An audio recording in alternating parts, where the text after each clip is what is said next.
President Bola Ahmed Tinubu has suspended his planned trips to Johannesburg, South Africa for the G20 Leaders Summit and to Luanda, Angola for the AU-EU Summit, following two major security breaches in Kebbi and Kwara States. Armed bandits abducted 24 schoolgirls in Kebbi, while gunmen attacked worshippers at a Christ Apostolic Church branch in Eruku, Kwara State. According to a statement by presidential aide Dada Olusegun, Tinubu ordered the immediate deployment of additional security personnel to Eruku and the surrounding communities in Ekiti local government area. He also directed the Nigeria Police Force and Department of State Services to track down the perpetrators and provide him with comprehensive briefings. The president is awaiting a report from Vice President Kashim Shettima, who visited Kebbi on his behalf, as well as detailed intelligence from the security agencies. Tinubu reaffirmed that rescuing the abducted schoolgirls and safeguarding affected communities remain top national priorities. Chris, what is your take on this? Before I go, I want to ask you, when is Trump coming? Well, I am not in the because intelligence to do that. Obviously, the security issue in Nigeria has overwhelmed the government of the country. That's what it means. We do not have what it takes. We do not have the political will. Not that Nigerians don't have the ammunition or the weapons to fight these people. But we see just when they attack or deploy security, like the president directed, that security should be, they should move more, deploy security to Eruku in Kwara State. Did you watch that video? Mm-hmm. I saw a video of how an elderly woman was running. I don't know how. She couldn't run? Eh? She couldn't run? She couldn't run. I wept when I watched that video. I said, what kind of country are we in? Now, they have entered Kwara. Kwara is more like the Yorubas and the Hausas community. I don't know. Because the security chiefs in the country seem to be overwhelmed by the security challenges in the country. I don't know who is going to. That's why I asked you the first question, when is Trump coming? Because Trump has said he want to help Nigeria to eradicate these people. And I've watched many Nigerians saying it is not necessary. For me, there is need for, this thing did not just started. This killing has been here for quite a number of years. And it has always been, once there is an attack, the government will deploy security to that area. And have you also noticed that ever since Trump made that statement, these guys have increased their attack. They have attacked more communities. As at yesterday, I read on a whole lot of from Kaduna to. It's like they want to make a statement. Now, one would say, when you said Nigeria does not have what it takes. Political will. Not that we don't have right. Because I wanted to mention countries that Nigeria has actually fought for and won, and also intervened in their civil crisis and also restored peace. We talk of Liberia, we talk of Sierra Leone, we talk of Gambia, we talk of Mali. And I think in Burma, during the World War II, we have Kosovo, we have Lebanon. Nigerian military is well equipped to fight. Nigerian military at some point was one of the most feared and respected military, not just in the West Africa, but in the African region, and respected around the world. Nigerian military has been known to go to war and restore peace in certain countries, both in Africa and beyond. And suddenly, we cannot handle the issue that besiege us in our own house. When some people say it's guerrilla warfare, what does that mean exactly? the military is trained in guerrilla warfare. However you want to look at it. Oh, it's underwater. The Navy is trained in that. Now, the question would be, is it, like you said, okay, you're saying it is lack of political will. Yes. It is lack of political will. And when one is looking, a lot of issues, do not forget that there have been allegations of certain persons in government, you know, being accused of complicity with sponsoring Boko Haram. I mean, in the high corridors of power. So when one is saying what exactly, that even brings to mind, Kashim Shettima, the vice president of the country, had to go back to Kebbi State. He had to go to Kebbi State because he was sent. Recall that on the same day that these girls were adopted, the vice president of the nation, on the same day, was welcoming defectors in Kogi State. Kogi State, within a few hours while he was there, this incident struck in Kogi State.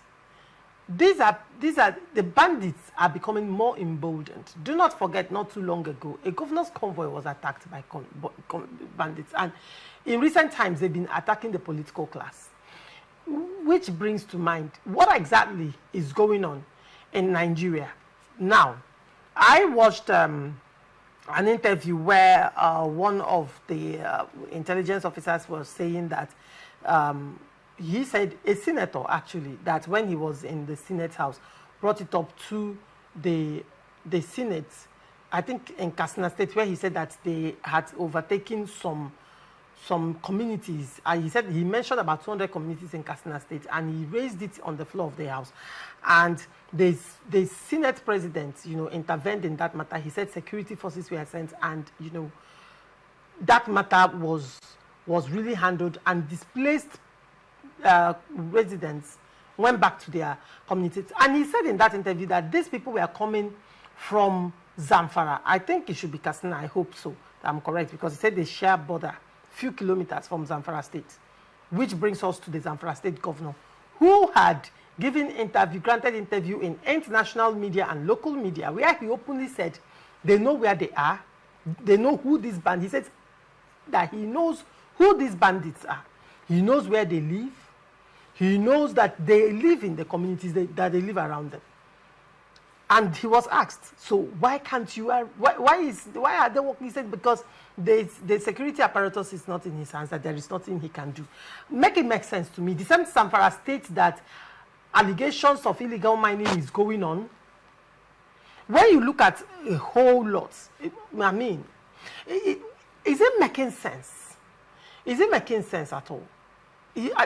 I need this thing to make sense to me. How is it that one of the most feared military in West Africa, in Africa, cannot combat terrorism within its 16 years of terrorism? Millions of Nigerians slain. See, this first, there are different dimensions of this crisis. Political, religious.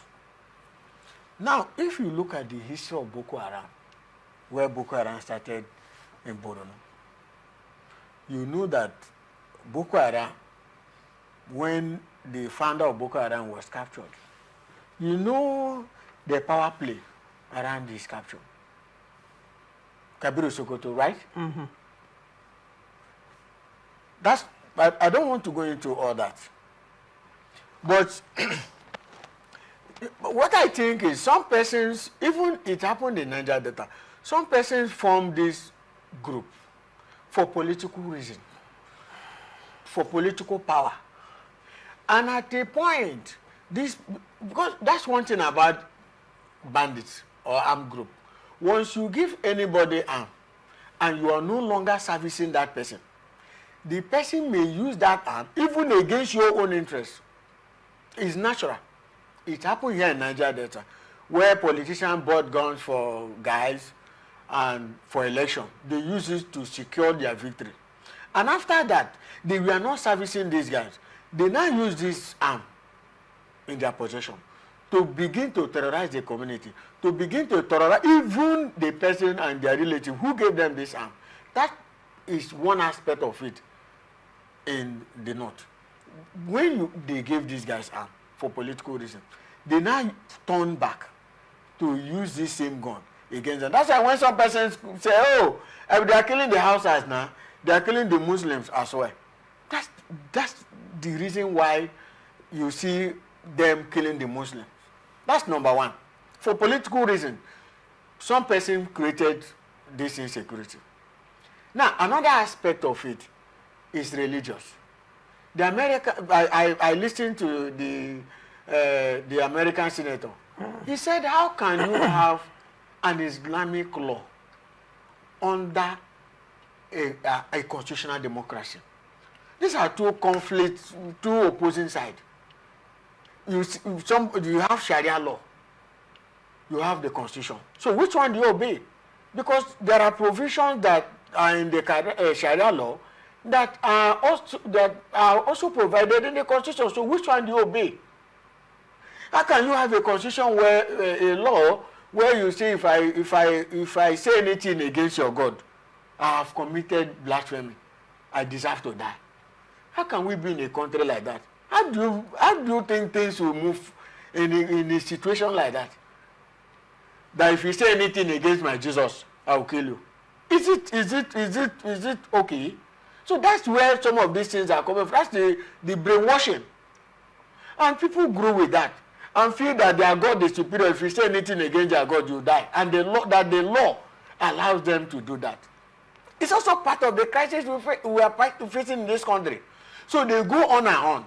They believe that the land everywhere belongs to them. Allah owns land. They can kill you and inherit your land. So it's the training or the teaching we give to these people. So all of us are in one country. It's not all Muslims that are supporting banditry. It's not all Muslims that are supporting what is happening in Boko Haram. There are Muslims who don't support. Who are peace loving. Yes. I have a lot of. So I have Muslim friends. They don't have issue. Who genuine Muslims are very peaceful. They are kind. In fact, they are even much more sincere than a lot of Christians in quotes, right? So when you want to look at it from the religious angle, you talk about Islamic extremists. That's it. The Islamic extremists who have jihadist mentality. So they want the jihadists what they are fighting. But then the issue now is that this crisis is spreading its tentacles. It is now moving. The fact is that it is in Kogi State already. Of course. And the fact that it's Kogi State, it is in Edo State. No, Edo State has started facing insecurity. Okay, yes. I hope you follow Harris and Gwamnishu, who has taken it upon himself in collaboration with Nigerian military joint task force. God bless these wonderful men who have taken it upon themselves to rescue kidnapped victims in Edo State. The level of kidnapping and killing in Edo State right now is unprecedented. And it's so sad that one has not seen Governor Obebilo react, make decisive statements or take decisive steps to see that he combats this. And it's already in their forest. It's in Edo forest already. Enugu State on its own has started, there are reports of these infiltrations of bandit attacks here and there. It has infiltrated. This morning I read a report where people are raising alarm in Ilorin. That's Kwara State. Yeah. It's already in Kwara State. It is already in Kwara State. So this has infiltrated the south. It is now in the southwest. It is also at the southeast. So we have them operating in the borders of the southwest, the south, and the southeast. And it's only a matter of time. And I think it's closer than we think. Now, look, what is the government doing? That's what I wanted to ask you now. Now, I don't want people to look at it from the political angle. Because you are supporting Tinubu, you want to support the insecurity. I don't do that. People are being killed. Now, I don't see Tinubu there are whole lots of people in power, like you rightly mentioned, that they have a pointing finger accusation that these persons in the past or currently have won, either they are sympathizers of some of this insecurity, and they are in power, they are in government. So they are also part of those speaking for the government. So it became so complex that you don't even know who to disclose a security issue or not. See what happened. The Brigadier General who was killed said immediately he gave his coordinate. From what we read, he gave his coordinate to the defense headquarters. How did that leak? That was when the bandits identified his location and caught him. So meaning that these people have also infiltrated the military. Now, when you say they have also infiltrated the military, one would say to a large extent, was it not the same Nigerian army that will capture bandits and rehabilitate them? That's what I wanted to say. And reintegrate them as military officers. I wouldn't say as military officers because, but then there is a reintegration. Reintegration into what exactly? Rehabilitation by who and by what? Because now the question would be, how many of these bandits have been captured have been successfully prosecuted? How many? Because I am trying to make these things make sense. What people are being sentenced to death. Let me even bring it to you, the situation of one young man in Adamawa State who was sentenced to death for of defending himself. He was in his farmland and was attacked, unarmed, and was attacked by bandits. And in course of the fight, he overpowered the bandits and killed him. And the matter was taken to court. And guess what? The High Court found him guilty. It was appealed and sentenced to death. So he would have allowed the bandit to kill him. Appeal court affirmed the decision of the High Court. And Supreme Court also affirmed the decision. So now, in Nigeria, if you're attacked by bandits, you allow them to kill you. That's what you defend yourself and the bandits dies in the process, you pay the ultimate price with your life. However, bandits who attack unarmed civilians have the effrontery to do live video showing the execution and posting it, and when they are finally caught, you know, they are rehabilitated and reintegrated. And people like Sheikh Gumi will come out and tell Nigerian government and Nigerians that we are the reason for this whole thing. Allow them to guide your forest and guide your borders. That's the only way peace will reign. Make it make sense to me. See, we see this issue. And Nigeria, on one hand, is expecting the same Sheikh Gumi is granting interviews, working free. The same Sheikh Gumi that was deported by Saudi Arabia and barred from Hajj. But Nigeria, our reward system is really something, don't you agree? No. See, it has to do with Africa. Now, this banditry, kidnapping, Boko Haram, ISWAP, they are basically in Africa. If you go to Saudi, they are all Islamic countries, the Arab nation. They are peaceful. Was it the Arab prince that was in US recently? And he had fruitful conversation with the US president on how to expand business tie with both countries. But here in Nigeria, I don't know whether because this whole thing is alarming. I don't know whether it's not the same God, it's not the same Allah that the Saudi serve, are the same with the extremists in Nigeria serve. When you take your time to go through the history of Saudi Arabia, Saudi Arabians, they were jihadists that conquered Egypt. A lot of persons were beheaded for not bowing to their Allah. And for jihadists, for Egyptians then who insisted on worshiping their sun god, I'm delving into history, they were killed. You were given the option. You refuse to convert to their Islam, they kill you. The massacre was, I think millions were killed at that time. One would say probably over the years, you know, Saudi Arabia has evolved and, you know, they have become intolerant of these things. One would expect that countries evolve over time with civilization and begin to understand and respect dignity of human life, which Saudi Arabia currently is practicing. If we are to go back to history, I mean, even Catholic Church has its history of killing and maiming people who they claimed are apostates, right? But one would expect that over time with civilization, it's troublesome. You know, what is going on in Africa, especially West Africa, especially, one would say it's a jihadist movement. Of course, that is going on. And Nigerian government, a lot comes to mind. Why is it that cows, I always ask this question, why is it that cows have more value than human life in this country?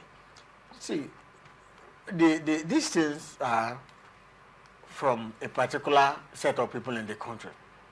Now, they own the country. They feel that this country belongs to them. That's why I said I don't see Tinubu being able to resolve this crisis, because there are a whole lot of people in government who have been accused of having other sympathizers of, okay, look at Gumi. Gumi has been walking free. He has been having interaction. He knows where these bandits are. So how come the government has not been able to arrest him? I saw a video this morning of Sheikh Gumi and Sheikh Tinubu together. I was like, so okay, that is very interesting. So what are we not saying? Our deliverance is far. But then, you know, sponsor. See, somebody's. I was listening to a man on one of the stations. He said, "This bandit, that until you start dealing with arresting their sponsors, and that's what, see, it was intentional when I asked you America. America said they want to start from ban. They want to start restriction. If we don't restrict these people, if we don't begin to restrict or punish supporters, those who are sponsoring terrorism, we will not get to the root of it. That's just the truth. When you have people who are in government, when you have them in the military, like we read, somebody sent signal to the military defense to be rescued. And all of a sudden, that signal was intercepted. And they saw his location and killed him. That's to tell that a lot need to be done. The current military we have. There has to be sanitization. There has to be sanitization. Of the military rank and file. How do you even start? It's only when you have a higher power who will come and sit on all of us and say, hey, do it like this. If it's what we have, I doubt if we are going to get to the... I've been praying and say, God help us.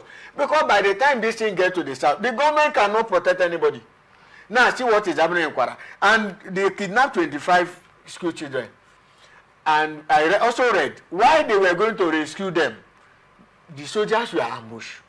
So what is happening in this country? You're right. Our military are well equipped, but there is, I think the issue is sabotage, and the sponsors of these things are also part of the government. That's why it has been difficult for us to surmount the issue of bandit until we begin to look at it like that. We begin to look at the sponsors of these things. We will not get to the root of it. And their sponsors are not far. How come for 16 years we have had Boko Haram, we have had ISWAP, we have had banditry? Nobody has been arrested as a sponsor. And prosecuted. Of Boko Haram. The sophisticated weapon we see these guys brandish on social media, how are they even getting this weapon? You see them, they look hungry, but you see them with sophisticated weapons of millions of naira. So who trained them on how to use? And these guys have been emboldened that you see them execute people. Communities are now calling them for negotiations. Now, I read in Katsina State. I read something. That is a mark of failure on the side of the government. When people, a community or communities have lost confidence in the system, in the security forces, in the government, that even with the local government chairman decides to go hand in cap to these armed bandits, willing to pay taxes to them, willing to pay certain amounts for their lives to be spared. And guess what? That doesn't even stop it, because they still attack them at the end of the day. Well, now, I read somewhere, bandits who came for negotiation was wearing a police officer's clothes that was killed. What it means that I think an assistant commissioner of police was killed. Yes. They took his uniform, and in one of the negotiations, the bandit wore that cloth to the negotiation. Right? This country is in a total mess. God will help us.